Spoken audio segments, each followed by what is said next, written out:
ಹೇಳಲು ತಯಾರಾಗಿದ್ದಾರೆ 4 ಮತ್ತು 5ನೇ ತರಗತಿಯ ವಿದ್ಯಾರ್ಥಿನಿಯರು.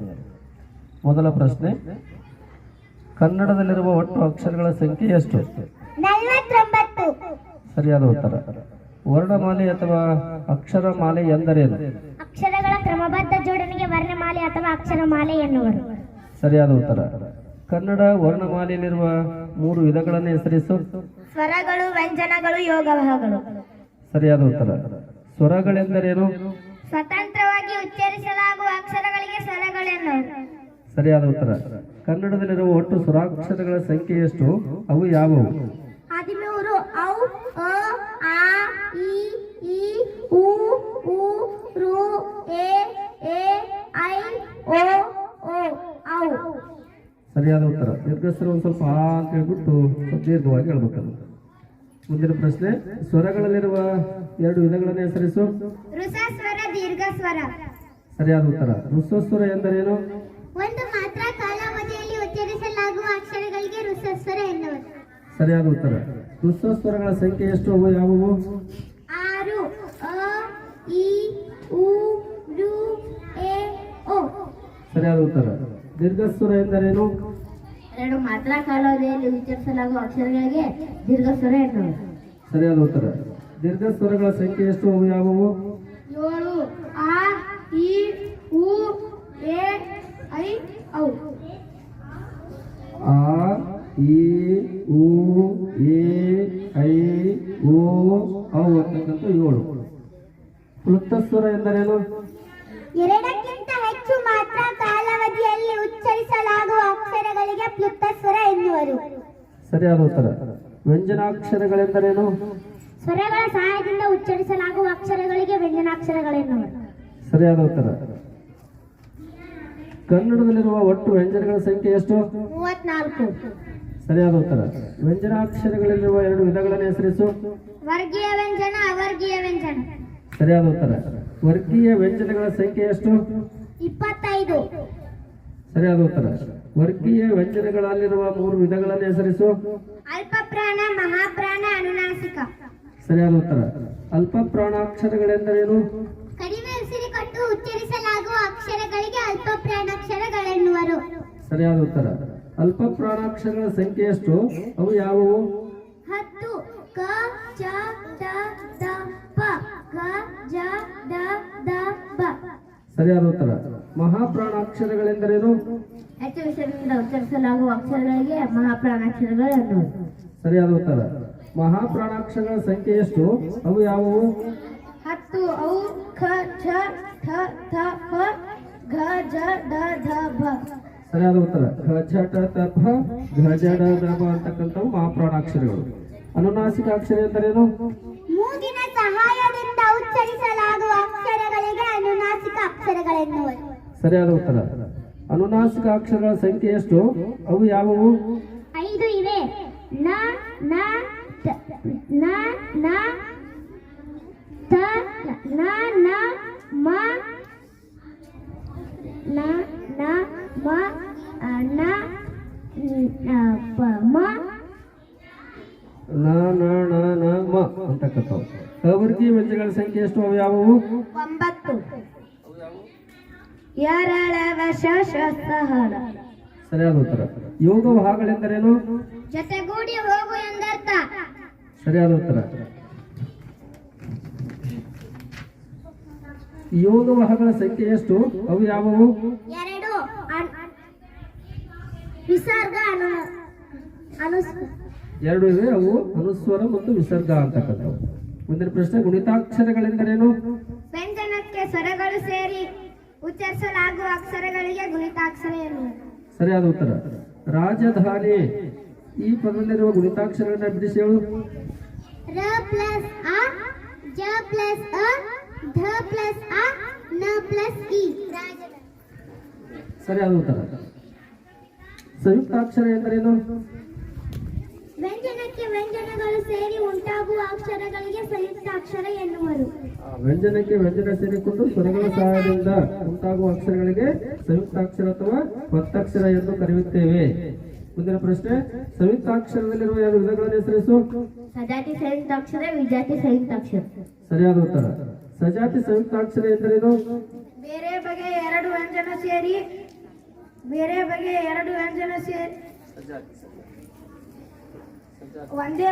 ಒಂದೇ ಬಗೆಯ ಎರಡು ವ್ಯಂಜನ ಸೇರಿಕೊಂಡು ಉಂಟಾಗುವ ಅಕ್ಷರಗಳಿಗೆ ಸಜಾತಿ ಸಂಯುಕ್ತಾಕ್ಷರ ಎನ್ನುವರು.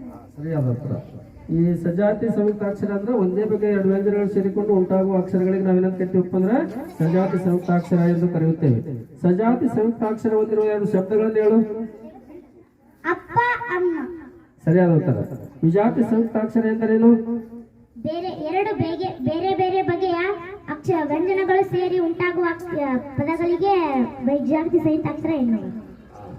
ಅಂದ್ರೆ ಬೇರೆ ಬೇರೆ ಬಗೆಯ ವ್ಯಂಜನಗಳು ಸೇರಿಕೊಂಡು ಉಂಟಾಗುವ ಒಂದು ಸಂಯುಕ್ತಾಕ್ಷರಗಳನ್ನು ನಾವೇನ ಕರಿತೀವಪ್ಪ ಅಂದ್ರೆ ವಿಜಾತಿ ಸಂಯುಕ್ತಾಕ್ಷರ ಎಂದು ಕರೆಯುತ್ತೇವೆ. ಮುಂದಿನ ಪ್ರಶ್ನೆ ವಿಜಾತಿ ಸಂಯುಕ್ತಾಕ್ಷರ ಹೊಂದಿರುವ ಎರಡು ಪದಗಳನ್ನು ಹೆಸರಿಸು. ರಕ್ತ, ಜ್ವರ, ನಾಣ್ಯ. ಸರಿಯಾದ ಉತ್ತರ. ಕನ್ನಡದಲ್ಲಿರುವ ಮೂರು ಲಿಂಗಗಳನ್ನು ಹೆಸರಿಸು. ಪುಲ್ಲಿಂಗ, ಸ್ತ್ರೀಲಿಂಗ, ನಪುಂಸಕಲಿಂಗ. ಸರಿಯಾದ ಉತ್ತರ. ಪುಲ್ಲಿಂಗ ಎಂದರೇನು? ಪುಲ್ಲಿಂಗ ಎಂದರೇನು? ಗಂಡಸು ಎಂಬುದನ್ನು ಸೂಚಿಸುವ ಪದಗಳಿಗೆ ಪುಲ್ಲಿಂಗ ಎನ್ನುವರು. ಸರಿಯಾದ ಉತ್ತರ. ಗಂಡಸು ಎಂಬ ಅರ್ಥದಿಂದ ಬಳಸುವ ಪದಗಳನ್ನದವಲ್ಲ ಇವಕ್ಕೆಲ್ಲವೂ ನಾವು ಪುಲ್ಲಿಂಗ ಎಂದು ಕರೆಯುತ್ತೇವೆ. ಸ್ತ್ರೀಲಿಂಗ ಎಂದರೇನು? ಹೆಂಗಸು ಎಂಬ ಅರ್ಥದಿಂದ ಬಳಕೆಯಾಗುವ ಪದಗಳಿಗೆ ಸ್ತ್ರೀಲಿಂಗ ಎನ್ನುವರು. ಸರಿಯಾದ ಉತ್ತರ. ನಪುಂಸಕಲಿಂಗ ಎಂದರೇನು? ಹೆಂಗಸು ಮತ್ತು ಗಂಡಸು ಎಂಬ ಅರ್ಥದಿಂದ ಬಳಕೆಯಾಗದ ಪದಗಳಿಗೆ ನಪುಂಸಕಲಿಂಗ ಎನ್ನುವರು. ಸರಿಯಾದ ಉತ್ತರ. ಶಿವಭಕ್ತ ಇದು ಯಾವ ಲಿಂಗ? ಪುಲ್ಲಿಂಗ. ಸರಿಯಾದ ಉತ್ತರ. ಮೊಸಳೆ ಇದು ಯಾವ ಲಿಂಗ? ನಪುಂಸಕಲಿಂಗ. ಸರಿಯಾದ ಉತ್ತರ. ರಾಜ, ಪುನೀತ ಇದು ಯಾವ ಲಿಂಗಗಳು? ಪುಲ್ಲಿಂಗ. ಸರಿಯಾದ ಉತ್ತರ. ಸಿಂಧು, ರಾಣಿ ಇವು ಯಾವ ಲಿಂಗಗಳು? ಸ್ತ್ರೀಲಿಂಗ. ಸರಿಯಾದ ಉತ್ತರ. ಕನ್ನಡದಲ್ಲಿರುವ ಎರಡು ವಚನಗಳನ್ನು ಹೆಸರಿಸು. ಏಕವಚನ, ಬಹುವಚನ. ಸರಿಯಾದ ಉತ್ತರ. ಏಕವಚನ ಎಂದರೇನು? ಒಂದು ಎಂಬುದನ್ನು ಸೂಚಿಸುವುದಕ್ಕೆ ಏಕವಚನ ಎನ್ನುವರು. ಸರಿಯಾದ ಉತ್ತರ. ಬಹುವಚನ ಎಂದರೇನು? ಒಂದಕ್ಕಿಂತ ಹೆಚ್ಚು ಎಂಬುದನ್ನು ಸೂಚಿಸುವ ಪದಗಳಿಗೆ ಬಹುವಚನ ಎನ್ನುವರು. ಸರಿಯಾದ ಉತ್ತರ. ರೈತ, ತಮ್ಮ ಇವುಗಳ ಬಹುವಚನ ರೂಪ ತಿಳಿಸು. ರೈತ, ರೈತರು, ತಮ್ಮ, ತಮ್ಮಂದಿರು. ಸರಿಯಾದ ಉತ್ತರ. ಗುಣ ವಿಶೇಷಣ ಎಂದರೇನು? ನಾಮಪದದ ವಿಶೇಷವಾದ ಅರ್ಥವನ್ನು ಸೂಚಿಸುವ ಪದಗಳಿಗೆ ಗುಣ ವಿಶೇಷಣ ಎನ್ನುವರು. ನಾಮಪದದ ಗುಣ, ಬಣ್ಣ, ರೀತಿ, ಸ್ವಭಾವಗಳನ್ನು ತಿಳಿಸುವ ಪದಗಳೇನದವಲ್ಲ ಅವುಗಳಿಗೆ ನಾವೇನಂತ ಕರಿತೀವಪ್ಪ ಅಂದ್ರೆ ಗುಣವಿಶೇಷಣ ಎಂದು ಕರೆಯುತ್ತೇವೆ. ಕಾಂಚನ, ಸುಂದರ ಹುಡುಗಿ ಈ ವಾಕ್ಯದಲ್ಲಿರುವ ಗುಣವಿಶೇಷಣ ಯಾವುದು? ಸುಂದರ. ಸರಿಯಾದ ಉತ್ತರ. ದರ್ಶಿನಿ ಕೆಂಪು ಲಂಗವನ್ನು ತೊಟ್ಟಿದ್ದಾಳೆ ಈ ವಾಕ್ಯದಲ್ಲಿ ಕೆಂಪು ಎಂಬುದು ಯಾವುದಾಗುತ್ತದೆ? ಗುಣ ವಿಶೇಷಣ. ಸರಿಯಾದ ಉತ್ತರ. ರಘುವಿನ ಹತ್ತಿರ ದೊಡ್ಡ ವಿಮಾನವಿದೆ ಈ ವಾಕ್ಯದಲ್ಲಿರುವ ಗುಣವಿಶೇಷಣ ಪದ ಯಾವುದು? ದೊಡ್ಡ. ಸರಿಯಾದ ಉತ್ತರ. ನಾಮಪದ ಎಂದರೇನು? ವ್ಯಕ್ತಿ, ವಸ್ತು, ಸ್ಥಳ, ಪ್ರಾಣಿಗಳ ಹೆಸರುಗಳನ್ನು ಸೂಚಿಸುವ ಪದಗಳಿಗೆ ನಾಮಪದ ಎನ್ನುವರು. ಸರಿಯಾದ ಉತ್ತರ. ನಾಮಪದದಲ್ಲಿರುವ ಮೂರು ವಿಧಗಳನ್ನು ಹೆಸರಿಸು. ನಾಮಪದದ ನಾಮಪದದಲ್ಲಿರ್ತಕ್ಕಂಥ ಒಟ್ಟು ವಿಧಗಳ ಸಂಖ್ಯೆ ಎಷ್ಟು?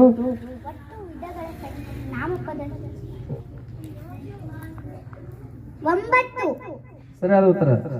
ಈ ಗುಣವಾಚಕದಲ್ಲಿರುವ ಮೂರು ವಿಧಗಳನ್ನು ಹೆಸರಿಸು. ರೂಢನಾಮ, ಅಂಕಿತನಾಮ, ವಸ್ತುವಾಚಕದಲ್ಲಿರುವ ಮೂರು ವಿಧಗಳು. ರೂಢನಾಮ, ಅಂಕಿತನಾಮ, ಅನ್ವರ್ತಕನಾಮ. ಸರಿಯಾದ ಉತ್ತರ. ರೂಢನಾಮ ಎಂದರೇನು? ರೂಢಿಯಿಂದ ಬಂದ ಪದಗಳಿಗೆ ರೂಢನಾಮ ಎನ್ನುವರು. ಸರಿಯಾದ ಉತ್ತರ. ರೂಢನಾಮ ಪದಗಳಿಗೆ ಎರಡು ಉದಾಹರಣೆ ಕೊಡು. ಬೆಟ್ಟ, ಮನೆ. ಸರಿಯಾದ ಉತ್ತರ. ಅಂಕಿತನಾಮ ಎಂದರೇನು? ಅಂಕಿತನಾಮ ಗುರುತಿನ ಹಾಗೂ ವ್ಯವಹಾರಕ್ಕಾಗಿ ತಿಳಿಸುವ ಪದಗಳಿಗೆ ಅಂಕಿತನಾಮ ಎನ್ನುವರು. ಗುರುತಿಗಾಗಿ ಮತ್ತು ವ್ಯವಹಾರದ ಅನುಕೂಲಕ್ಕಾಗಿ ಇಟ್ಟುಕೊಂಡ ಹೆಸರುಗಳನ್ನು ನಾವೇನಂತ ಕರಿತೀವಪ್ಪ ಅಂದ್ರೆ ಅಂಕಿತನಾಮ ಎಂದು ಕರೆಯುತ್ತೇವೆ. ಅಂಕಿತ ನಾಮಪದಗಳಿಗೆ ಎರಡು ಉದಾಹರಣೆ ಹೇಳು. ಕೂಡಲ ಸಂಗಮ ದೇವ, ಪುರಂದರ ವಿಠಲ, ಮಂಡ ಇತ್ಯಾದಿ. ಅನ್ವರ್ಥ ನಾಮ ಎಂದರೇನು? ರೂಪ, ವೃತ್ತಿ, ಗುಣ, ಸ್ವಭಾವಾದಿ ವಿಶೇಷವಾದ ಅರ್ಥಕ್ಕನುಗುಣವಾಗಿ ಬಂದ ಹೆಸರುಗಳಿಗೆ ಅನ್ವರ್ತಕ ನಾಮ ಎನ್ನುವರು. ಸರಿಯಾದ ಉತ್ತರ. ಅನ್ವರ್ಥ ನಾಮಪದಗಳಿಗೆ ಉದಾಹರಣೆ ಹೇಳಿ ಎರಡು. ವ್ಯಾಪಾರಿ, ಯೋಗಿ, ರೋಗಿ, ಶಿಕ್ಷಕ, ವಿದ್ಯಾರ್ಥಿಗಳು ಇತ್ಯಾದಿ. ಸರಿಯಾದ ಉತ್ತರ. ಸಂಧಿ ಎಂದರೇನು? ಎರಡು ಅಕ್ಷರಗಳು ಯಾವ ಕಾಲ ವಿಳಂಬವಿಲ್ಲದೆ ಪರಸ್ಪರ ಸೇರುವುದಕ್ಕೆ ಸಂಧಿ ಎನ್ನುವರು. ಸರಿಯಾದ ಉತ್ತರ. ಸಂಧಿ ಕಾರ್ಯ ಎಂದರೇನು? ಒಂದು ಪದ ಇನ್ನೊಂದು ಪದದೊಡನೆ ಸೇರಿದಾಗ ಪೂರ್ವ ಸ್ವರವು ಲೋಪವಾಗಬಹುದು ಅಥವಾ ಇನ್ನೊಂದು ಅಕ್ಷರ ಆಗಮಿಸಬಹುದು ಅಥವಾ ಒಂದು ಅಕ್ಷರ ಹೋಗಿ ಇನ್ನೊಂದು ಅಕ್ಷರ ಬರಬಹುದು. ಇದಕ್ಕೆ ಸಂಧಿ ಕಾರ್ಯ ಎನ್ನುವರು. ಸರಿಯಾದ ಉತ್ತರ. ಒಂದು ಪದ ಇನ್ನೊಂದು ಪದ ಸೇರಿದಾಗ ಪೂರ್ವ ಪದದಲ್ಲಿರ್ತಕ್ಕಂಥ ಸ್ವರ ಲೋಪವಾಗಬಹುದು ಅಥವಾ ಒಂದು ಅಕ್ಷರ ಆಗಮವಾಗಬಹುದು ಅಥವಾ ಒಂದು ಅಕ್ಷರ ಸ್ಥಾನದಲ್ಲಿ ಇನ್ನೊಂದು ಅಕ್ಷರ ಬರಬಹುದು. ಇದಕ್ಕೆ ನಾವೇನಂತ ಕರಿತೀವಪ್ಪ ಅಂದ್ರೆ ಸಂಧಿ ಕಾರ್ಯ ಎಂದು ಕರೆಯುತ್ತೇವೆ. ಕನ್ನಡದಲ್ಲಿರುವ 3 ಸಂಧಿಗಳನ್ನು ಹೆಸರಿಸು. ಲೋಪ ಸಂಧಿ, ಆಗಮ ಸಂಧಿ, ಆದೇಶ ಸಂಧಿ. ಸರಿಯಾದ ಉತ್ತರ. ಕನ್ನಡದ ವ್ಯಂಜನ ಸಂಧಿಯನ್ನು ಹೆಸರಿಸು. ಆದೇಶ ಸಂಧಿ. ಸರಿಯಾದ ಉತ್ತರ. ಕನ್ನಡದಲ್ಲಿರುವ ಸ್ವರ ಸಂಧಿಗಳನ್ನು ಹೆಸರಿಸು 2. ಲೋಪ ಸಂಧಿ, ಆಗಮ ಸಂಧಿ. ಸರಿಯಾದ ಉತ್ತರ. ಲೋಪ ಸಂಧಿ ಎಂದರೇನು? ಸ್ವರದ ಮುಂದೆ ಸ್ವರವು ಬಂದು ಸಂಧಿ ಕಾರ್ಯ ಮಾಡಿದಾಗ ಪೂರ್ವ ಪದದ ಕೊನೆಯಲ್ಲಿರುವ ಸ್ವರವು ಲೋಪವಾದರೆ ಅದನ್ನು ಲೋಪ ಸಂಧಿ ಎನ್ನುವರು. ಸರಿಯಾದ ಉತ್ತರ. ಸ್ವರದ ಮುಂದೆ ಸ್ವರವು ಬಂದು ಸಂಧಿ ಕಾರ್ಯ ಆಗುವಾಗ ಪೂರ್ವ ಪದದ ಕೊನೆಯ ಅಕ್ಷರದಲ್ಲಿರುವ ಸ್ವರವು ಲೋಪವಾದರೆ ಅದಕ್ಕೆ ಲೋಪ ಸಂಧಿ ಎಂದು ಕರೆಯುತ್ತೇವೆ. ಆಡಿಸು ಈ ಪದವನ್ನ ಬಿಡಿಸಿ ಬರೆದು ಸಂಧಿ ಹೆಸರನ್ನು ಹೆಸರಿಸು. ಆಡಿಸು. ಆಡು ಪ್ಲಸ್ ಇಸು, ಆಡಿಸು. ಲೋಪ ಸಂಧಿ. ಆಡು ಪ್ಲಸ್ ಇಸು, ಆಡಿಸು, ಲೋಪ ಸಂಧಿ. ಇಲ್ಲಿ ಹೂ ಅಂತಕ್ಕಂಥದ್ದು ಏನಾಗಿದೆ ಪದ ಲೋಪ ಅಂತಕ್ಕಂಥದ್ದು ಆಗಿದೆ. ದೇವರಿಗೆ ಈ ಪದವನ್ನ ಬಿಡಿಸಿ ಬರೆದು ಸಂಧಿಯನ್ನ ಹೆಸರಿಸು. ದೇವರು ಪ್ಲಸ್ ಇಗೆ, ಲೋಪ ಸಂಧಿ, ಹೂ ಲೋಪ. ದೇವರು ಪ್ಲಸ್ ಗೆ ದೇವರಿಗೆ ಇಲ್ಲಿ ಹೂ ಅಂತಕ್ಕಂಥದ್ದು ಏನಾಗೈತಿ ಇಲ್ಲಿ ಲೋಪ ಅಂತಕ್ಕಂಥ ಆಗೈತಿ. ಮಾತನ್ನು ಈ ಪದವನ್ನ ಬಿಡಿಸಿ ಬರೆದು ಸಂಧಿ ಹೆಸರನ್ನೇ ತಿಳಿಸಿ. ಮಾತು ಪ್ಲಸ್ ಅನ್ನು, ಮಾತನ್ನು, ಲೋಪ ಸಂಧಿ, ಹೂ ಲೋಪವಾಗಿದೆ. ಸರಿಯಾದ ಉತ್ತರ. ಅವನಂಗಡಿ ಈ ಪದವನ್ನ ಬಿಡಿಸಿ ಬರೆದು ಸಂಧಿ ಹೆಸರು ಹೇಳು. ಅವನ ಪ್ಲಸ್ ಅಂಗಡಿ, ಅವನಂಗಡಿ, ಹೂ ಅಲೋಪವಾಗಿದೆ. ಲೋಪವಾಗಿದೆ.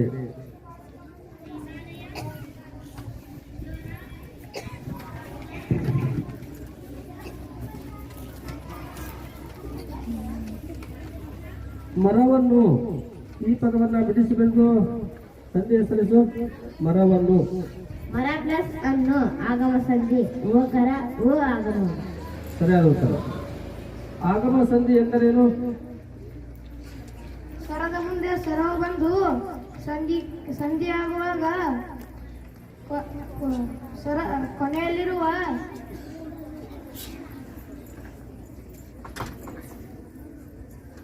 ಆಗಮ ಸಂಧಿ ಎಂದರೇನು? ಸ್ವರದ ಮುಂದೆ ಸ್ವರವು ಬಂದು ಸಂಧಿ ಕಾರ್ಯ ನಡೆಯುವಾಗ ಒಂದು ಅಕ್ಷರ ಹೋಗಿ ಇನ್ನೊಂದು ಅಕ್ಷರ ಆಗಮಿಸಿದರೆ ಅದನ್ನು ಆಗಮ ಸಂಧಿ ಎನ್ನುವರು. ಒಂದು ಅಕ್ಷರ ಹೋಗಿ ಇನ್ನೊಂದು ಅಕ್ಷರ ಆಗಮ ಆಗುವುದಿಲ್ಲ. ಒಂದು ಅಕ್ಷರ ಆಗಮವಾದರೆ ಅದನ್ನು ಆಗಮ ಸಂಧಿ ಎನ್ನುವರು. ಸ್ವರದ ಮುಂದೆ ಸ್ವರವು ಬಂದು ಸಂಧಿ ಆಗುವಾಗ ಒಂದು ಅಕ್ಷರವು ಆಗಮವಾದರೆ ಅದಕ್ಕೆ ಆಗಮ ಸಂಧಿ ಎಂದು ಕರೆಯುತ್ತೇವೆ. ಸಾಮಾನ್ಯವಾಗಿ ವ ಮತ್ತು ಯ ಅಂತಕ್ಕಂಥ ಅಕ್ಷರಗಳು ಆಗಮ ಆಗ್ತವೆ. ಯ ಆಗಮ ಆಗಿತ್ತಂದ್ರೆ ಯಕಾರಾಗಮ ಅಂತ ಕರಿತೀವಿ. ವ ಆಗಮ ಆಗಿತ್ತಂದ್ರೆ ವಕಾರ ಆಗಮ ಸಂಧಿ ಎಂದು ಕರೆಯುತ್ತೇವೆ. ಹೊಳೆಯಲ್ಲಿ ಈ ಪದವನ್ನು ಬಿಡಿಸಿ ಸಂಧಿ ಹೆಸರಿಸು. ಹಳೆ ಪ್ಲಸ್ ಅಲ್ಲಿ, ಹೊಳೆಯಲ್ಲಿ.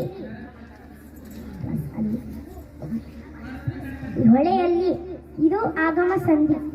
ಯಾವ ಆಗಮ? ಯಕಾರಾಗಮನ ವಕಾರಾಗಮನ? ಯಕಾರಾಗಮ. ಸರಿಯಾದ ಉತ್ತರ. ಎ ಅಂತಕ್ಕಂಥದ್ದು ಆಗಮವಾಗಿದೆ. ಯಕಾರಾಗಮ ಸಂಧಿ ಅಂತಕ್ಕಂಥದ್ದು ಏರ್ಪಟ್ಟಿದೆ ಇಲ್ಲಿ. ಆದೇಶ ಸಂಧಿ ಎಂದರೇನು? ಸ್ವರದ ಮುಂದೆ ಸ್ವರವು ಬಂದು ಸಂಧಿಯಾಗುವಾಗ ಒಂದು ಅಕ್ಷರ ಸ್ವರದ ಮುಂದೆ ಸ್ವರವು ಬಂದು ಸಂಧಿಯಾಗುವಾಗ ಒಂದು ಅಕ್ಷರದ ಸ್ಥಾನದಲ್ಲಿ ಒಂದು ಅಕ್ಷರ ಸ್ಥಾನದಲ್ಲಿ ಬೇರೊಂದು ಅಕ್ಷರ ಬಂದು ಆದೇಶವಾದರೆ ಅದನ್ನು ಆದೇಶ ಸಂಧಿ ಎನ್ನುವರು. ಸರಿಯಾದ ಉತ್ತರ. ಒಂದು ಅಕ್ಷರದ ಸ್ಥಾನದಲ್ಲಿ ಬೇರೊಂದು ಅಕ್ಷರ ಬಂದರೆ ಅದಕ್ಕೆ ಆದೇಶ ಸಂಧಿ ಎಂದು ಕರೆಯುತ್ತೇವೆ. ಸಾಮಾನ್ಯವಾಗಿ ಆದೇಶ ಸಂಧಿಯಲ್ಲಿ ಕತಾಪಗಳಿಗೆ ಯಾವ ಅಕ್ಷರಗಳು ಕ್ರಮವಾಗಿ ಆದೇಶವಾಗಿ ಬರುತ್ತವೆ? ಕತಾಪಗಳಿಗೆ ಗದಬಗಳು ಕ್ರಮವಾಗಿ ಆದೇಶವಾಗಿ ಬರುತ್ತವೆ. ಸರಿಯಾದ ಉತ್ತರ. ಕೋಪ ಪ್ಲಸ್ ಕೊಂಡು, ಕೋಪ ಪ್ಲಸ್ ಕೊಂಡು ಈ ಪದಗಳನ್ನು ಕೂಡಿಸಿ ಬರೆದು ಸಂಧಿಯನ್ನು ಹೆಸರಿಸು. ಕೋಪ ಪ್ಲಸ್ ಕೊಂಡು, ಕೋಪಗೊಂಡು.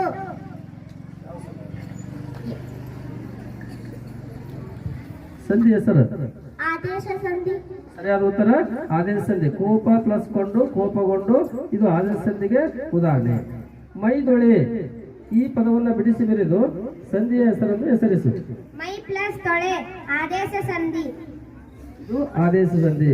ಕುಡುಗೋಲು ಈ ಪದವನ್ನು ಬಿಡಿಸಿ ಬರೆದು ಸಂಧಿ ಹೆಸರು. ಕುಡುಗೋಲು ಕುಡು ಪ್ಲಸ್ ಕೋಲು ಆದೇಶ ಸಂಧಿ. ಸರಿಯಾದ ಉತ್ತರ. ಬೆಟ್ಟದಾವರೆ ಈ ಪದವನ್ನು ಬಿಡಿಸಿ ಬರೆದು ಸಂಧಿ ಹೆಸರು. ಬೆಟ್ಟ ಪ್ಲಸ್ ತಾವರೆ ಬೆಟ್ಟದಾವರೆ ಆದೇಶ ಸಂಧಿ. ಸರಿಯಾದ ಉತ್ತರ. ಕಂಬನಿ ಈ ಪದವನ್ನು ಬಿಡಿಸಿ ಬರೆದು ಸಂಧಿ ಹೆಸರು. ಕಣ್ ಪ್ಲಸ್ ಪನೆ ಕಂಬನೆ ಆದೇಶ ಸಂಧಿ. ಸರಿಯಾದ ಉತ್ತರ. ಪ್ರಕೃತಿ ಭಾವ ಎಂದರೇನು? ಸ್ವರದ ಮುಂದೆ ಸ್ವರವು ಬಂದು ಸಂಧಿ ಕಾರ್ಯ ನಡೆಯುವುದಿಲ್ಲ, ಇದಕ್ಕೆ ಪ್ರಕೃತಿ ಭಾವ ಎನ್ನುವುದು. ಸರಿಯಾದ ಉತ್ತರ. ಸ್ವರದ ಮುಂದೆ ಸ್ವರವು ಬಂದರೂ ಸಹ ಸಂಧಿ ಕಾರ್ಯ ನಡೆಯುವುದಿಲ್ಲ, ಇದಕ್ಕೆ ನಾವು ಪ್ರಕೃತಿ ಭಾವ ಎಂದು ಕರೆಯುತ್ತೇವೆ. ಈ ಪ್ರಕೃತಿ ಭಾವಕ್ಕೊಂದು ಉದಾಹರಣೆ ಕೊಡು. ಅಣ್ಣ ಓಡಿ ಬಾ. ಅಣ್ಣ ಓಡಿ ಬಾ ಅಂತಕ್ಕಂಥದ್ದು ನಾವು ಕೂಡಿಸಿ ಬರೆದಾಗ ಹಂಗೆ ಹೇಳ್ತೀವಿ, ಬಿಡಿಸಿ ಬರೆದಾಗ ಅದೇ ರೀತಿಯಾಗಿರ್ತಂತೆ. ಯಾವುದೇ ರೀತಿ ಸಂಧಿ ಕಾರ್ಯ ನಡೆಯುವುದಿಲ್ಲ, ಅದಕ್ಕಾಗಿ ಇದು ಪ್ರಕೃತಿ ಭಾವಕ್ಕೆ ಉದಾಹರಣೆಯಾಗಿದೆ. ನಾಮಪದದ ಮೂಲ ರೂಪಕ್ಕೆ ಏನೆನ್ನುವರು? ನಾಮ ಪ್ರಕೃತಿ. ಸರಿಯಾದ ಉತ್ತರ. ಪ್ರತ್ಯಯಗಳೆಂದರೇನು? ನಾಮ ಪ್ರಕೃತಿಗಳಿಗೆ ವಿಶೇಷವಾದ ಅರ್ಥವನ್ನು ತಂದುಕೊಡುವ ಕಾರ್ಯಗಳಿಗೆ ಪ್ರತ್ಯಯಗಳೆನ್ನುವರು. ಸರಿಯಾದ ಉತ್ತರ. ಕನ್ನಡದಲ್ಲಿರುವ ವಿಭಕ್ತಿ ಮತ್ತು ವಿಭಕ್ತಿ ಪ್ರತ್ಯಯಗಳನ್ನು ಹೆಸರಿಸು. ಪ್ರಥಮವು ದ್ವಿತೀಯ ಅನ್ನು ತೃತೀಯ ಇಂದ ಚತುರ್ಥಿಗೆ ಸಪ್ತಮಿಯಲ್ಲಿ ಷಷ್ಠಿ ಷಷ್ಠಿ ಅಲ್ಲಿ ಷಷ್ಠಿ ಸಪ್ತಮಿಯಲ್ಲಿ ಪಂಚಮಿ ದೆಸೆಯಿಂದ. ಹಾಗಾಗಿ ಕ್ರಮಬದ್ಧವಾಗಿ ಹೇಳುತ್ತಾರೆ. ಪ್ರಥಮವು ದ್ವಿತೀಯನ್ನು ತೃತೀಯಿಂದ ಚತುರ್ಥಿಗೆ, ಪಂಚಮಿ ದಶೆಯಿಂದ ಷಷ್ಠಿಯ, ಸಪ್ತಮಿ ಅಲ್ಲಿ. ಮನೆಯ ಈ ಪದದಲ್ಲಿರುವ ವಿಭಕ್ತಿ ಪ್ರತ್ಯಯವನ್ನು ಹೆಸರಿಸು. ಷಷ್ಠಿ ಸರಿಯಾದ ಉತ್ತರ. ರಾಜನನ್ನು ಇದರಲ್ಲಿರುವ ವಿಭಕ್ತಿ ಪ್ರತ್ಯಯವನ್ನು ಹೆಸರಿಸು. ದ್ವಿತೀಯ ಅನ್ನು. ದ್ವಿತೀಯ ಅನ್ನು. ಶಾಲೆಯಿಂದ ಇದರಲ್ಲಿರುವ ವಿಭಕ್ತಿ ಪ್ರತ್ಯಯಗಳನ್ನು ವಿಭಕ್ತಿ ಮತ್ತು ವಿಭಕ್ತಿ ಪ್ರತ್ಯಯವನ್ನು ಹೆಸರಿಸು. ತೃತೀಯ ಇಂದ. ಸರಿಯಾದ ಉತ್ತರ. ರಾಜನಿಗೆ ಇದರಲ್ಲಿರುವ ವಿಭಕ್ತಿ ಪ್ರತ್ಯಯವನ್ನು ಹೆಸರಿಸು. ಚತುರ್ಥಿಗೆ. ಚತುರ್ಥಿಗೆ. ರಾಜನ ದೆಸೆಯಿಂದ ಇದರಲ್ಲಿರುವ ವಿಭಕ್ತಿ ಮತ್ತು ವಿಭಕ್ತಿ ಪ್ರತ್ಯಯವನ್ನು ಹೆಸರಿಸು. ಪಂಚಮಿ ದೆಸೆಯಿಂದ. ಸರಿಯಾದ ಉತ್ತರ. ಮನೆಯಲ್ಲಿ ಇದರಲ್ಲಿರುವ ವಿಭಕ್ತಿ ಮತ್ತು ವಿಭಕ್ತಿ ಪ್ರತ್ಯಯವನ್ನು ಹೆಸರಿಸು. ಸಪ್ತಮಿಯಲ್ಲಿ. ಸರಿಯಾದ ಉತ್ತರ. ಲೇಖನ ಚಿಹ್ನೆಗಳೆಂದರೇನು? ನಾವು ಬರೆದ ಅಕ್ಷರ ಇನ್ನೊಬ್ಬರ ನಾವು ಬರೆದ ಅಕ್ಷರ ಇನ್ನೊಬ್ಬರಿಗೆ ಅರ್ಥವಾಗಲೆಂದು ಬಳಸುವ ಚಿಹ್ನೆಗಳಿಗೆ ಲೇಖನ ಚಿಹ್ನೆ ಎನ್ನುವರು. ನಾವು ಬರೆದ ವಿಚಾರಗಳು ಓದುಗರಿಗೆ ಸ್ಪಷ್ಟವಾಗಿ ಅರ್ಥವಾಗಲೆಂದು ಅಲ್ಲಲ್ಲಿ ಬಳಕೆ ಮಾಡುವ ಚಿಹ್ನೆಗಳನ್ನು ನಾವು ಲೇಖನ ಚಿಹ್ನೆಗಳೆಂದು ಕರೆಯುತ್ತೇವೆ. ನಾವು ಬರೆದ ವಿಚಾರಗಳು ಓದುಗರಿಗೆ ಸ್ಪಷ್ಟವಾಗಿ ಅರ್ಥವಾಗಲೆಂದು ಅಲ್ಲಲ್ಲಿ ಬಳಸುವ ಚಿಹ್ನೆಗಳೇನದವಲ್ಲ, ಅವು ಲೇಖನ ಚಿಹ್ನೆಗಳು. ಲೇಖನ ಚಿಹ್ನೆಗಳನ್ನು ಹೆಸರಿಸು. ಪೂರ್ಣ ವಿರಾಮ, ಅರ್ಧ ವಿರಾಮ, ಅಲ್ಪ ವಿರಾಮ, ಭಾವಸೂಚಕ, ಪ್ರಶ್ನಾರ್ಥಕ, ವಿವರಣ, ಉದ್ಧರಣ, ಆವರಣ, ಸಮಾನಾರ್ಥಕ. ಸರಿಯಾದ ಉತ್ತರ. ಪತ್ರ ಲೇಖನ ಎಂದರೇನು? ಪತ್ರ ಲೇಖನ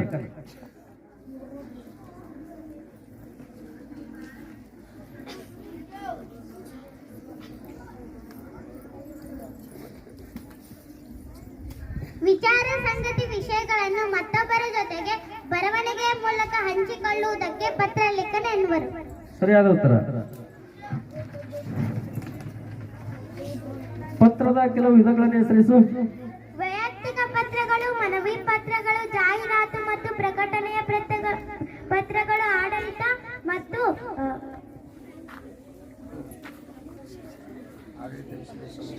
ಆಡಳಿತ ವಿಷಯಗಳಿಗೆ ಸಂಬಂಧಿಸಿದ ಪತ್ರಗಳು. ಸರಿಯಾದ ಉತ್ತರ. ವೈಯಕ್ತಿಕ ಪತ್ರಗಳು, ಮನವಿ ಪತ್ರಗಳು, ಆಡಳಿತ ವಿಷಯಗಳಿಗೆ ಸಂಬಂಧಿಸಿದ ಪತ್ರಗಳು, ಜಾಹೀರಾತು ಮತ್ತು ಪ್ರಕಟಣೆಯ ಪತ್ರಗಳು, ವಿವಿಧ ಸಂಗ್ರಹಣೆ ಹಾಗೂ ಪತ್ರಿಕಾ ವರದಿ ಪತ್ರಗಳು ಅಂತಕ್ಕಂಥವು. ಪತ್ರದ ಮೇಲ್ಭಾಗದಲ್ಲಿ ಏನಿರಬೇಕು? ಹೆಸರು, ದಿನಾಂಕ, ವಿಳಾಸ. ಪತ್ರದ ಮೇಲ್ಭಾಗದಲ್ಲಿ ಯಾವಾಗಲೂ ದಿನಾಂಕ, ಹೆಸರು, ವಿಳಾಸ ಅಂತಕ್ಕಂಥದ್ದು ಇರಬೇಕು.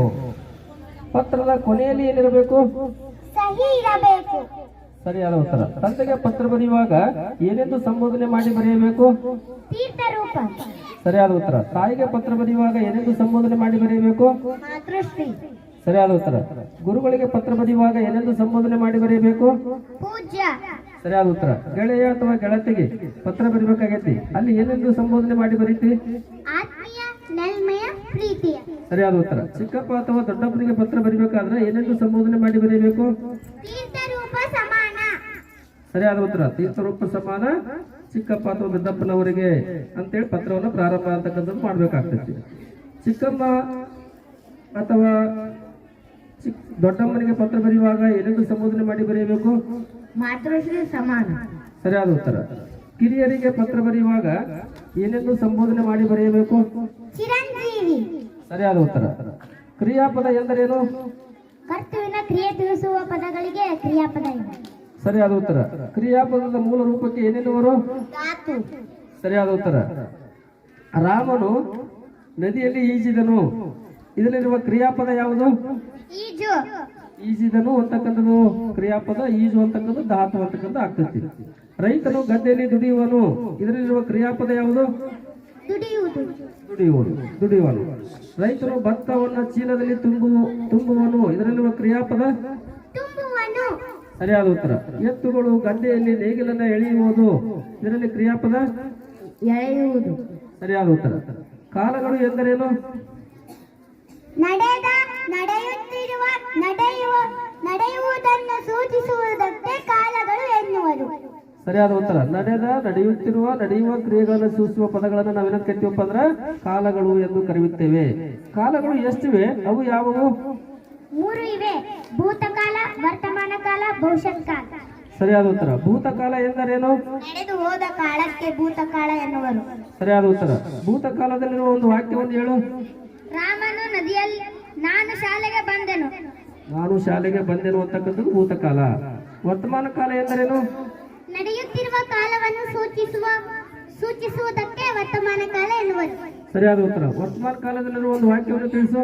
ಉಷಾ ಶಾಲೆಗೆ ವರ್ತಮಾನ ಕಾಲದಲ್ಲಿರುವ ವಾಕ್ಯ ವರ್ತಮಾನ ಕಾಲ. ಉಷಾ ಶಾಲೆಗೆ ಹೋಗುತ್ತಾಳೆ. ಸರಿಯಾದ ಉತ್ತರ. ಭವಿಷ್ಯತ್ ಕಾಲ ಎಂದರೇನು? ಮುಂದೆ ನಡೆಯುವ ಕಾಲವನ್ನು ಸೂಚಿಸುವುದಕ್ಕೆ ಭವಿಷ್ಯತ್ ಕಾಲ ಎನ್ನುವರು. ನಡೆಯುವ ಕಾಲವನ್ನು ಭವಿಷ್ಯತ್ ಕಾಲ ಎಂದು ಕರೆಯುತ್ತೇವೆ. ಭವಿಷ್ಯತ್ ಕಾಲದಲ್ಲಿರುವ ಒಂದು ವಾಕ್ಯ ಹೇಳು. ಕಾವ್ಯ ಮುಂದೆ ನಟಿ ಆಗುವಳು. ಕಾವ್ಯ ಮುಂದೆ ನಟಿ ಆಗುವಳು, ಇದು ಭವಿಷ್ಯತ್ ಕಾಲ. ಈ ವರ್ತಮಾನ ಕಾಲ, ಭವಿಷ್ಯತ್ ಕಾಲ, ಭೂತಕಾಲದ ಪ್ರತ್ಯಯಗಳಾವುವು? ಪ್ರತ್ಯಯಗಳು. ವರ್ತಮಾನ ಕಾಲದ ಪ್ರತ್ಯಯ ಯಾವುದು? ವರ್ತಮಾನ ಕಾಲದ್ದು ಉತ್ತ, ಭೂತಕಾಲದ್ದು ದ, ಭವಿಷ್ಯತ್ ಕಾಲದ್ದು ವ. ಅಂತಕ್ಕಂಥ ಒಂದು ಪ್ರತ್ಯಯ ಬಂದಿತ್ತಂದ್ರೆ ಭವಿಷ್ಯತ್ ಕಾಲ, ಉತ್ ಪ್ರತ್ಯಯ ಬಂದಿತ್ತಂದ್ರ ವರ್ತಮಾನ ಕಾಲ, ಅಂತಕ್ಕಂಥ ಪ್ರತ್ಯಯ ಬಂದಿತ್ತಂದ್ರಲ್ಲಿ ಭವಿಷ್ಯತ್ ಕಾಲ ಅಂತಕ್ಕಂಥದ್ದು, ದ ಅಂತಕ್ಕಂಥ ಪ್ರತ್ಯಯ ಭೂತಕಾಲ. ಆಡಿದೆನು, ಇದರ ವರ್ತಮಾನ ಕಾಲ ಮತ್ತು ಭವಿಷ್ಯತ್ ಕಾಲ ತಿಳಿಸು. ಆಡಿದೆನು. ಆಡುತ್ತೇನೆ, ಆಡುವೆನು. ಸರಿಯಾದ ಉತ್ತರ. ನೋಡಿದನು, ಇದರ ವರ್ತಮಾನ ಕಾಲ ಭವಿಷ್ಯತ್ ಕಾಲ ಹೇಳು. ನೋಡಿದನು. ನೋಡುತ್ತಾನೆ, ನೋಡುವನು. ನೋಡುತ್ತೇನೆ, ನೋಡುವೆನು. ಓಡಿದನು, ಇದರ ವರ್ತಮಾನ ಕಾಲ ಭವಿಷ್ಯತ್ ಕಾಲ ಹೇಳು. ಓಡಿದನು. ಓಡುತ್ತಾನೆ, ಓಡುವನು. ಸರಿಯಾದ ಉತ್ತರ. ನಡೆಯಿತು, ಇದನ್ನು ವರ್ತಮಾನ ಕಾಲ ಮತ್ತು ಭವಿಷ್ಯತ್ ಕಾಲದಲ್ಲಿ ಹೇಳು. ನಡೆಯುವುದು, ನಡೆಯುತ್ತವೆ, ನಡೆಯುತ್ತದೆ ಮತ್ತು ನಡೆಯುವುದು. ನಾನು ತಿನ್ನುತ್ತೇನೆ, ನಾನು ತಿನ್ನುತ್ತೇನೆ, ಇದು ಯಾವ ಪುರುಷಾರ್ಥದಲ್ಲಿದೆ? ಉತ್ತಮ ಪುರುಷ. ಉತ್ತಮ ಪುರುಷ ಅಂತಕ್ಕಂಥದ್ದು. ನೀನು ತಿನ್ನುತ್ತೀಯೇ, ಇದು ಯಾವ ಪುರುಷಾರ್ಥದಲ್ಲಿದೆ? ಪ್ರಥಮ ಪುರುಷಾರ್ಥ. ದ್ವಿತೀಯ ಪುರುಷ. ಇಲ್ಲಿ ಮೊದಲಿಗೆ ಯಾವ್ದಾಯ್ತು? ನಾನು ತಿನ್ನುತ್ತೇನೆ ಅಂತಕ್ಕಂಥದ್ದು ಮಧ್ಯಮ ಪುರುಷ. ಮಧ್ಯಮ ಪುರುಷ. ಅವನು ತಿನ್ನುತ್ತಾನೆ ಎಂಬುದು ಪ್ರಥಮ ಪುರುಷ. ಸಮನಾರ್ಥಕ ಪದ ಎಂದರೇನು? ಒಂದು ಪದಕ್ಕೆ ಸಮನಾದ ಅರ್ಥವನ್ನು ಕೊಡುವುದಕ್ಕೆ ಸಮನಾರ್ಥಕ ಪದ. ಒಂದು ಪದಕ್ಕೆ ಸಮನಾದ ಅರ್ಥವನ್ನು ನೀಡುವ ಪದಗಳಿಗೆ ಅದರ ಸಮನಾರ್ಥಕ ಪದಗಳೆಂದು ಕರೆಯುತ್ತೇವೆ. ಕಾಯಕ ಇದರ ಸಮನಾರ್ಥಕ ಪದಗಳು ಯಾವುವು? ಕೆಲಸ, ಉದ್ಯೋಗ, ಕಸುಬು, ಉಳಿಗೆ, ದುಡಿಮೆ. ಸರಿಯಾದ ಉತ್ತರ. ಪದ್ಮ, ಭಾಷೆ. ಪದ್ಮ, ಭಾಷೆ ಇವುಗಳ ಸಮನಾರ್ಥಕ ಪದಗಳನ್ನು ತಿಳಿಸು. ಪದ್ಮ, ಕಮಲ, ತಾವರೆ, ಅರವಿಂದ, ವನಜ. ಭಾಷೆ, ಆನೆ, ನುಡಿ. ಮಾತು ನುಡಿ ಆಣೆ ಅಂತಕ್ಕಂಥದ್ದು. ನಾನಾರ್ಥಕ ಪದ ಎಂದರೇನು? ಒಂದು ಪದಕ್ಕೆ ಹಲವಾರು ಅರ್ಥವನ್ನು ಸೂಚಿಸುವುದಕ್ಕೆ ನಾನಾರ್ಥ ಎನ್ನುವರು. ಸರಿಯಾದ ಉತ್ತರ. ದಂಡ, ದಳ ಇವುಗಳ ನಾನಾರ್ಥಕ ಪದಗಳನ್ನು ತಿಳಿಸು. ದಂಡ ಸೈನ್ಯ ಗುಂಪು, ದಳ ಸೈನ್ಯ ಎಲೆ. ದಂಡ ಶಿಕ್ಷೆ, ಕೂಲು, ಸೈನ್ಯ ಅಂತಕ್ಕಂಥದ್ದು. ದಳ ಅಂತಕ್ಕಂಥದ್ದು ಸೈನ್ಯ, ಎಲೆ ಮತ್ತು ಗುಂಪು ಅಂತಕ್ಕಂಥದ್ದು. ಅಂಗ, ಮಡಿ ಇವುಗಳ ನಾನಾರ್ಥಕ ಪದಗಳನ್ನು ತಿಳಿಸು. ಅಂಗ ಅಂಗ ಭಾಗ, ದೇಹ, ಮಡಿ, ಸಾಯಿ, ಶುದ್ಧ. ಸರಿಯಾದ ಉತ್ತರ. ಅನುಭವ ಇದರ ವಿರುದ್ಧಾರ್ಥಕ ಪದ ಅನಾನುಭವ. ಅನಾನುಭವ. ಆದಿ ಇದರ ವಿರುದ್ಧಾರ್ಥಕ ಪದ ಅಂತ್ಯ. ಉತ್ತಮ ಇದರ ವಿರುದ್ಧಾರ್ಥಕ ಪದ ಅಧಮ. ಉನ್ನತಿ ಇದರ ವಿರುದ್ಧಾರ್ಥಕ ಪದ ಅವನತಿ. ಗರ್ವಿ ಇದರ ವಿರುದ್ಧಾರ್ಥಕ ಪದ ನಿಗರ್ವಿ. ಸರಿಯಾದ ಉತ್ತರ. ಅನುಕರಣಾವೆ ಎಂದರೇನು? ಅರ್ಥವಿಲ್ಲದದನ್ನು ಅನುಕರಿಸುವ ಪದಗಳಿಗೆ ಅನುಕರಣಾವೆ ಎನ್ನುವರು. ಅರ್ಥವಿಲ್ಲದ ಮತ್ತು ಧ್ವನಿಯನ್ನು ಅನುಕರಿಸುವ ಶಬ್ದಗಳಿಗೆ ನಾವು ಅನುಕರಣಾವೆಗಳೆಂದು ಕರೆಯುತ್ತೇವೆ. ಅನುಕರಣಾವೆಗಳಿಗೆ ಒಂದು 4 ಉದಾಹರಣೆ ಹೇಳು. ರಯ್ಯನೆ, ಸೂಯನೆ, ರಪ್ಪ ರಪ್ಪ, ಪಳಪಳ. ಪಳಪಳ, ಜುಳು ಜುಳು ಅಂತಕ್ಕಂಥ ಪಳಪಳ ಅಂತಕ್ಕಂಥ ನಮ್ಗೆ ಜುಳು ಜುಳು ಜುಳು ಅಂತಕ್ಕಂಥ ಶಬ್ದ ಅನುಕರಣೆ ಆಗ್ಬೇಕದು. ದುರುಕ್ತಿ ಎಂದರೇನು? ಒಂದು ಪದವನ್ನು 2 ಸಲ ಹೇಳುವುದಕ್ಕೆ ದುರುಕ್ತಿ ಎನ್ನುವರು. ಒಂದು ಪದವನ್ನು 2 ಸಲ ಒತ್ತಿ ಹೇಳುವುದನ್ನು ನಾವೇನಂತ ಕರಿತೀವಿ ಅಂದ್ರೆ ದುರುಕ್ತಿ ಎಂದು ಕರೆಯುತ್ತೇವೆ. ದುರುಕ್ತಿಗಳಿಗೆ 2 ಉದಾಹರಣೆ ಹೇಳು. ಬಾಬಾ, ಹೋಗು ಹೋಗು, ನಿಲ್ಲು ನಿಲ್ಲು.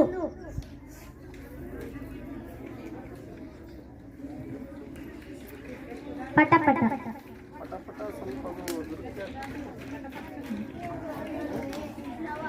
ಅದರ ದುರುಕ್ತಿ ಅಂದ್ರೆ ಒಂದು ಪದವನ್ನು 2 ಸಲ ಹೇಳುವುದಕ್ಕೆ ಒತ್ತಿ ಹೇಳುವುದಕ್ಕೆ ನಾವೇನಂತ ಕರಿತೀವಪ್ಪ ಅಂದ್ರೆ ತುದಿ ತುದಿ ತುತ್ತ ತುದಿ. ತುದಿ ತುದಿ ತುತ್ತ ತುದಿ. ನಡುವೆ ನಡುವೆ ನಟ್ಟ ನಡುವೆ. ಹಸಿರು ಹಸಿರು ಹಚ್ಚ ಹಸಿರು. ಇವು ಏನಾಗ್ತಾವಪ್ಪ ಅಂದ್ರೆ ದುರುಕ್ತಿಗೆ ಉದಾಹರಣೆ ಅಂತಕ್ಕಂಥವು ಆಗ್ತಾವ.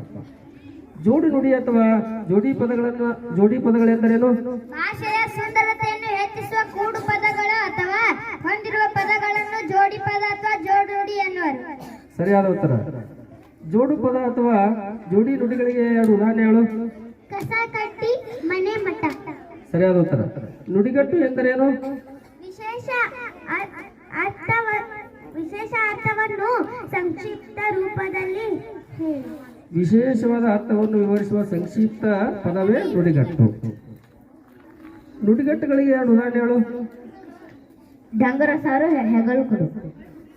ಕಾಲಿಗೆ ಬುದ್ಧಿ ಹೇಳು, ಡಂಗುರ ಸಾರು, ಕಣ್ಣಿಟ್ಟರು, ಹಾಸಿಗೆ ಇಡಿ, ತಲೆಬಾಗು, ಕಲ್ಲು ಹಾಕು, ವಿಷಕಾರು, ಮೈ ಬಗ್ಗಿಸು, ಬೆಂಕಿಯಾಗು, ಮೂಗು ತೋರಿಸು, ಹೊಟ್ಟೆಗೆ ಹಾಕಿಕೋ, ಹುಳಿ ಹಿಂಡು, ಹೆಗಲು ಕೊಡು, ಮಂಗಳಾರತಿ ಎತ್ತು. ಇವೆಲ್ಲ ನುಡಿಗಟ್ಟು ಪದಗಳಿಗೆ ಉದಾಹರಣೆಗಳು. ವಾಕ್ಯ ಎಂದರೇನು?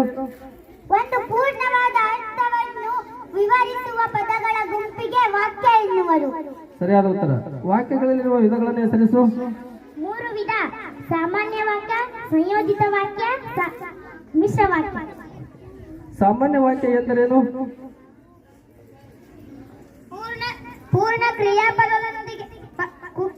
ಕ್ರಿಯಾಪದದೊಂದಿಗೆ ಸ್ವತಂತ್ರವಾಗಿರುವ ವಾಕ್ಯಗಳನ್ನು ಸಾಮಾನ್ಯ ವಾಕ್ಯ ಎನ್ನುವರು. ಸರಿಯಾದ ಉತ್ತರ.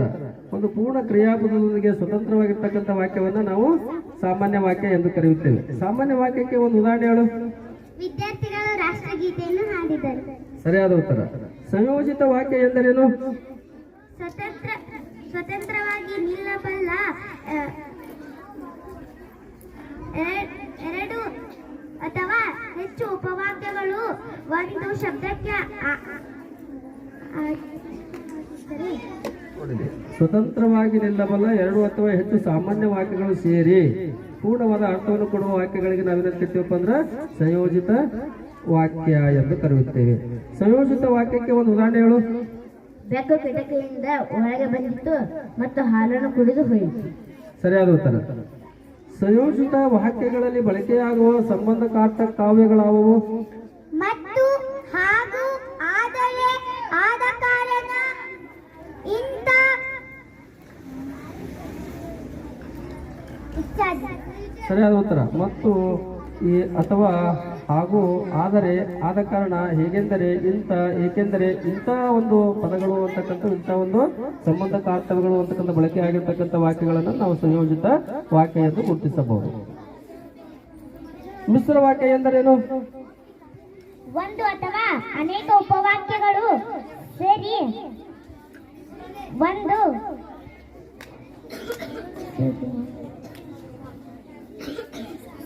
ಒಂದು ಅಥವಾ ಅನೇಕ ಉಪವಾಕ್ಯಗಳು ಒಂದು ಪ್ರಧಾನ ವಾಕ್ಯಕ್ಕೆ ಅಧೀನವಾಗಿದ್ದರೆ ಅಂತಹ ವಾಕ್ಯವನ್ನು ನಾವೇನಂತ ಕರಿತೇವೆ ಅಂದ್ರೆ ಮಿಶ್ರ ವಾಕ್ಯ ಎಂದು ಕರೆಯುತ್ತೇವೆ. ಮಿಶ್ರ ವಾಕ್ಯಕ್ಕೆ ಒಂದು ಉದಾಹರಣೆ ಹೇಳು. ತಮ್ಮ ಗ್ರಾಮಕ್ಕೆ ಬಸ್ ಬಂದಿತ್ತ ಎಂಬ ಮಾತನ್ನು ಕೇಳಿದ ಗ್ರಾಮಸ್ಥರು ಸಂತಸಪಟ್ಟರು. ತಮ್ಮ ಗ್ರಾಮಕ್ಕೆ ಹೆಚ್ಚು ಬಸ್ ಬರುವುದೆಂದು ತಿಳಿದು ಗ್ರಾಮಸ್ಥರು ಸಂತಸಪಟ್ಟರು. ಮಿಶ್ರ ವಾಕ್ಯಗಳಲ್ಲಿ ಬಳಕೆಯಾಗುವ ಪ್ರತ್ಯಯಗಳಾವು ಸಾಮಾನ್ಯವಾಗಿ ಎಂದು, ಎಂಬ, ಎಂಬುದು, ಎಂದರೆ, ಹೊರತು, ಉ, ಎ, ಓ. ಇವೆಲ್ಲ ವಾಕ್ಯಗಳಲ್ಲಿ ಬಳಕೆ ಆಗಿದ್ದರೆ ಒಂದು ಮಿಶ್ರ ವಾಕ್ಯ.